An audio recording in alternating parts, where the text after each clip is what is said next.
AI is, I think, one of the most important technologies, probably the most important technology ever been invented. I mean, the former CEO of Google was famous for saying he considers it more important than fire or electricity, which seemingly sounds absurd. But upon reflection, when you think of the ways in which AI will be employed, many of us think of it as this disembodied, supercomputer. But pretty soon this AI is going to be embodied, walking around in robots as well. So when you think about it having two hands and feet, and it really is no limit to the areas of society that it'll touch. And so because of the level of disruption, I think we're going to need the church to kind of shepherd us through what could be a rough period of transition. I think about the Industrial Revolution and how important Rerum Novarum and other social encyclicals were. I think the church was very prophetic in that time, and I think the popes made a very profound contribution to ensuring that we weathered these big changes. And I think this AI and robotics era is going to be even more disruptive.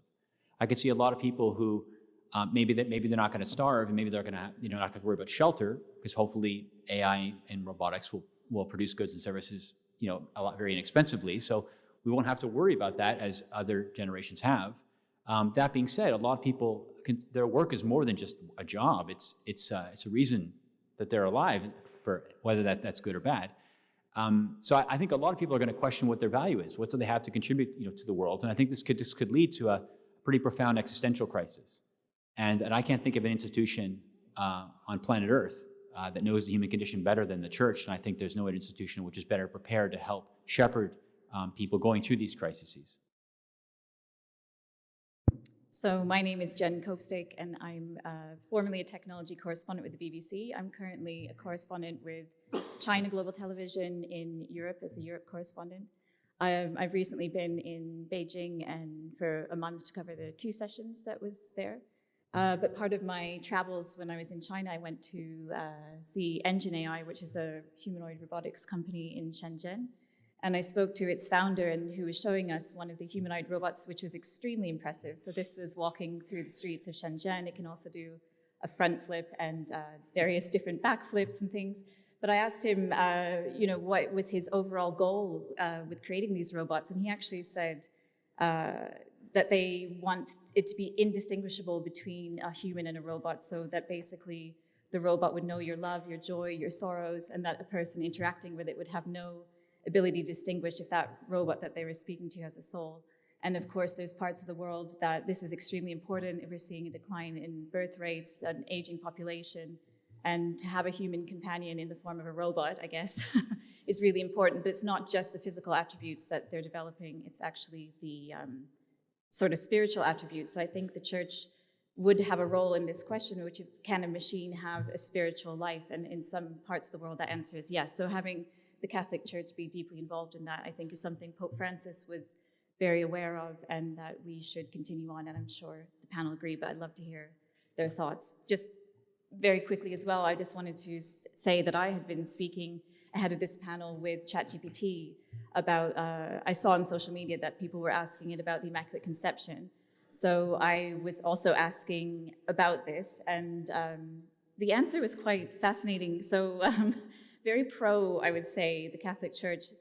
They said to me that Mary is, she's our mirror, and the language the ChatGPT used was "our" all the time. So Mary is our mirror, our hope, and our mother. It said, we live in a time marked by division, sin, and deep wounds, individually and collectively. The Immaculate Conception says that evil does not have the last word, and it actually bolded the text, the last word. Grace can even reach to the beginning of life and restore what was broken. Mary's purity is not naivety, it is a radiant resistance to evil achieved through God's power, and that power is still at work today in us. In short, Mary shows us what it means to be truly human. So I just wanted to put that out there to the panel, because I thought that was quite an interesting discussion that I was having with ChatGPT.